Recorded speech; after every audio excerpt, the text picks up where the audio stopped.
దేవుని పిల్లలు wait minute ప్రోగ్రామ్ను వీక్షించడానికి ఆన్లైన్కి వచ్చినటువంటి మీకు ప్రభు పేరిట శుభములు కలుగునగాక. ప్రియమైన వాళ్ళారా, లోకంలో మనం జీవిస్తూ ఉంటుండగా యేసుక్రీస్తు వారి దగ్గరికి రాకముందు కానీ తర్వాత కానీ మనము చాలా ఇబ్బందులు శ్రమలు ఎదుర్కొన్న వారమే. మనకు అనుభవం ఉంది. ఇప్పుడు కూడా శ్రమలు ఏమీ లేవు అని మనం చెప్పలేము. We are facing trouble times and troubles. చాలా రకాల ఇబ్బందులు మనం ఎదుర్కొంటూనే ఉన్నాం.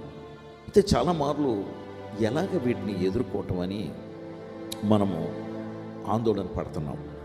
ఆందోళన పడుతూ ఒకవేళ ఆర్థిక ఇబ్బంది అవ్వచ్చు, పిల్లలు తిరగబట్టం అవ్వచ్చు, మాట వినకపోవటం అవ్వచ్చు, అనుకున్నది ఏదో సాధించకపోవటం అవ్వచ్చు, ఆ పరీక్ష చాలా కష్టంగా ఉంది పాస్ అవటం అని పాస్ అవ్వకపోవటం అవ్వచ్చు.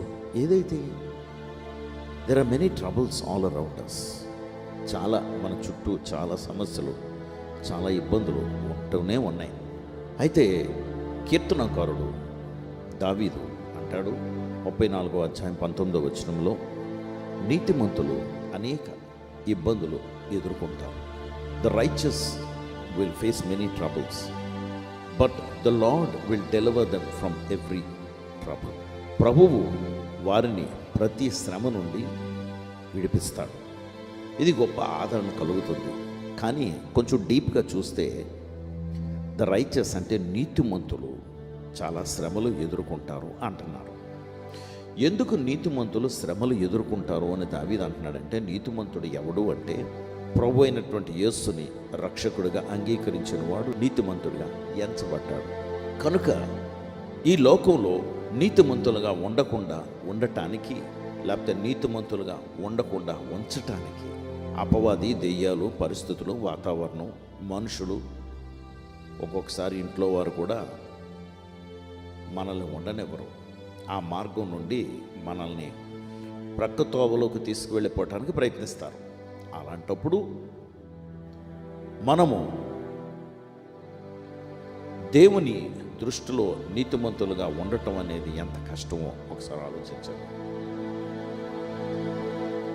ఓ ప్రక్కని ఇటువంటి దాళ్ళు మన మీదకి జరుగుతుంటాయి, వాళ్ళు ఉండనివ్వరు. అప్పుడు మనం తొలగిపోతుంటాం. అందుకే మనం నీతిమంతులుగా ఉండటానికి ప్రయత్నిస్తున్నప్పుడు ఆ నీతిమంతులుగా ఉండటం అనే స్థితి నుండి తప్పించడానికి అనేకమైన శ్రమలు మనం ఎదుర్కొంటుంటాం. ఆ శ్రమలు ఎదుర్కొంటున్నప్పుడు మనం తప్పిపోతుంటాం.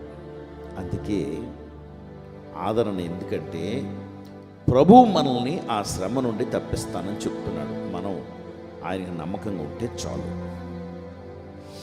అందుకే మామూలు వారి కన్నా మనకి క్రైస్తవులుగా యేసు ప్రభుల వారిని నమ్ముకున్నటువంటి వారికి శ్రమలు కొంచెం ఎక్కువగానే ఉంటాయేమో. ఉదాహరణకి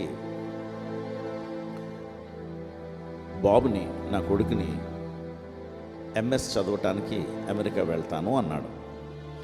ఏముంది, మీలాంటి వారు అందరూ బ్యాంకును అప్రోచ్ అవుతారు. అప్రోచ్ అయ్యి వాళ్ళకి కావాల్సినటువంటి సర్టిఫికెట్లు లేకపోతే ఆడిట్ సర్టిఫికెట్స్, ఆ డబ్బులు ఉండాలి అంటే ఆ రోజుకి డబ్బులు వేసి చూపించి మొత్తానికి మీరు బ్యాంకు నుండి లోన్ తీసుకుని మీ పిల్లల్ని పంపించేస్తుంటారు.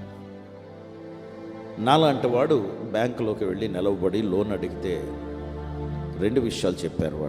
వారు అన్నారు, 1 మీకు ఇవ్వం లోను, 2 మీరు ఆస్తి, టౌన్లో ఆస్తి ఏమన్నా ఉంటే దాన్ని బ్యాంకులో మీరు తనఖా పెడితే అప్పుడు మేము కన్సిడర్ చేస్తాం, చూస్తాం.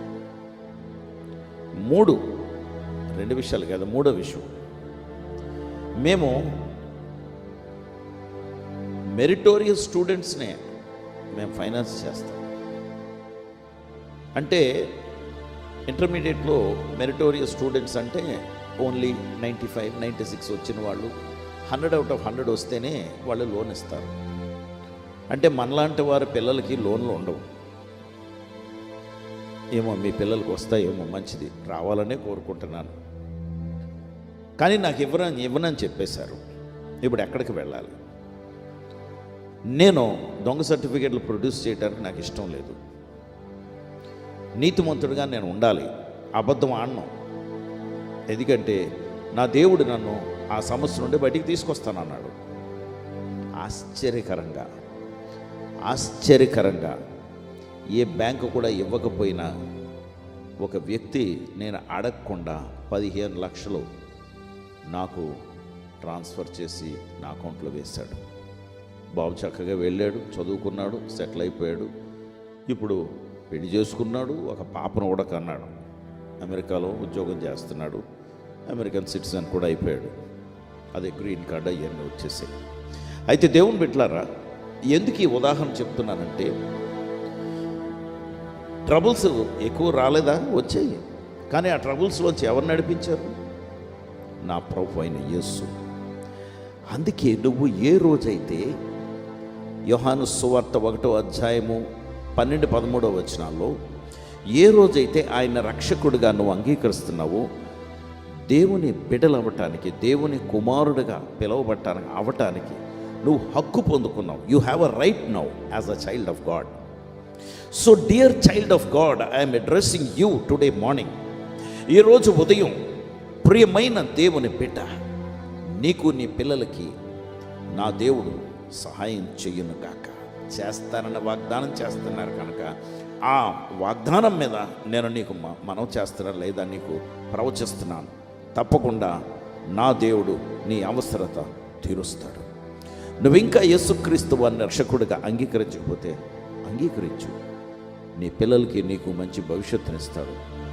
నాకు నా పిల్లలకి మంచి భవిష్యత్తునిచ్చాడు. నేను అనేక మందికి ప్రార్థన చేస్తే వారు ఆశీర్వదింపబడ్డారు. మీరు కూడా ఆశీర్వదింపబడాలని ఈరోజు నేను ప్రార్థన చేస్తున్నాను. మే all those troubles go away from you. ఆ శ్రమలన్నిటి నుండి నువ్వు విడుదల పొందుదుగాక. డెలివరెన్స్ అంటే నువ్వు విడుదల పొందుతావని. పరిశుద్ధుడా ప్రభా, నీకు వందనాలు, స్తోత్రాలు. సాతాండ కబంధ హస్తాల నుండి నువ్వు విడుదల చేయగలిగిన దేవుడివి నాయనా. ఎస్, నీ బిడ్డల్ని ఆశీర్వదించండి. ఎన్ని రకాల శ్రమలైనా, ఎన్ని రకాల ఇబ్బందులైనా వాటి నుండి తప్పించగలిగిన మా ప్రభువు నువ్వు కనుక నీ బిడ్డలనైనా ఆ శ్రమల నుండి నువ్వు డెలివరీ చేస్తావని, రక్షిస్తావని, విడిపిస్తావని రాయబడిన మాటను నెరవేర్చమని మా ప్రభు రక్షకుడు యేసుక్రీస్తు వారి నామములో ప్రార్థించి వేడుకొంచున్నాం తండ్రి. ఆమేన్.